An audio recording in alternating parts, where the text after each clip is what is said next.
Hey, good morning, y'all. Thanks for coming along. We're getting ready to pull out tomorrow. There's always just a few things we like to try to get done. Regenerating the water softener. I'll be checking tire pressures. You want to check tire pressures before you move every time. And when the tire pressures are cold, it's the best thing to do. Now, when we get to our next destination, we're going to bring you something very interesting that happened regarding our e-bikes and e-bike rack.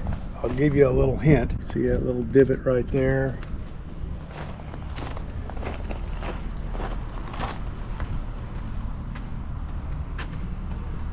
And then there's a little dent flex point right there. We want to share with you a little bit about that and maybe help you avoid some flex issues regarding a bike rack.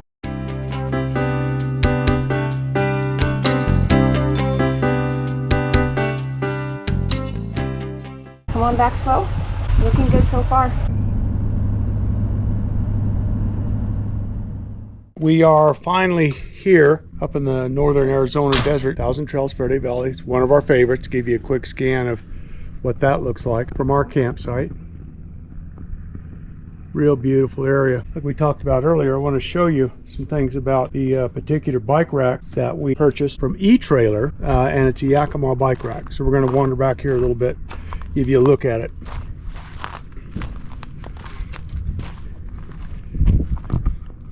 This is a class 3 rated bike rack, and on E-Trailer's website its number is Y85. Okay, so that's with the mast post up.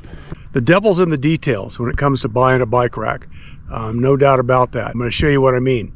Now, we bought this some 2.5 years ago. We have electric e-bikes and the electric light 1.0s. And so they weigh 49 pounds a piece. So when I originally inquired on E-Trailer about this e-bike rack, you know, we told them pretty clearly, I told the customer service rep pretty clearly that our bikes were 49 pounds a piece. This rack was rated for 60 pounds. So we were for each bike, and we have 2 of them. And everything went real fine. Now, the interesting part about it is, and we'll get into that a little bit, is we got it, you know, and I got the owner's manual and read through it and got everything set up. In about 1.5 years time, maybe a little bit more, the rack really started to get loose. What I mean by loose is on most of these e-bike racks or bike racks, they pivot. Well, they'll pivot up if not in use, or they'll pivot back for a little bit more convenience, a feature of which we've never used either one. Now, what I had noticed in our rear view camera was a tremendous amount of bounce going on, like 8 to 10 inches bouncing. It's a considerable lot. And then what I'd showed you in the earlier part of the video was where there seemed to be some damage on either side of our rig. Inside, across the bottom, there was retainer strip that was coming loose. It was really bad on the bottom of the floor. So it was definitely showing some type of heavy bouncing or weight as we were going. What appeared to be flex damage on either side that I showed you earlier, and we thought, oh, we're going to have to sell our e-bikes, and we just won't be able to carry them anymore. And I never really thought too much about the bounce and how the hinges were wearing out.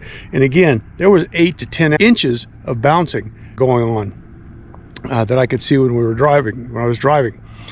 So we tried to sell the bikes, didn't get them sold. We sold the rack. Now, the guy that bought the rack took it home, was real excited about it, and he shot me some video back, was really disappointed, and said, you know, this is really wore out. He said, I'm scared to even carry my e-bike on this rack. And I looked at that and I said, oh my, I said, I can't. I said, bring it back, we'll refund your money. And I really apologize for that. And he did. But with that, I started my investigation. And when I contacted E-Trailer about the sale, and they said, well, maybe, you know, Yakima really might want to hear about this. So I went from the first phone call to talk to Yakima, and they said, no. He said, you look really clearly on the owner's manual in the bottom left-hand corner, and it showed that if you're going off-road, and it was rated for class 3, which is trailers and fifth wheels because of the bouncing. But if you're going off-road or on the back of an RV, it was derated by 40 pounds per bike.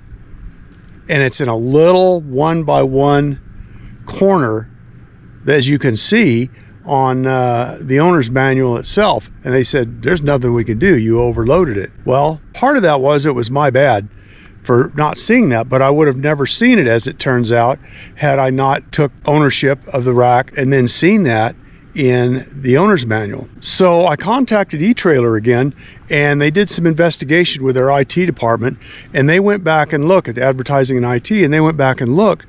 Well, that spec was never put on the eTrailer website until after I made the purchase of the e-bike rack. With that said, it was kind of my fault, but the other part of that was the information was not on eTrailer's website. And let me tell you something, folks, I love eTrailer, they're just the best. This was just an oversight at that time, evidently. What I had decided to do is, we wanted to keep the rack and we wanted to keep our bikes. Let's try an experiment. Now I went and I had that hinge point, and I'm going to get in here and see if I can show it to you. I had that hinge point welded on top and bottom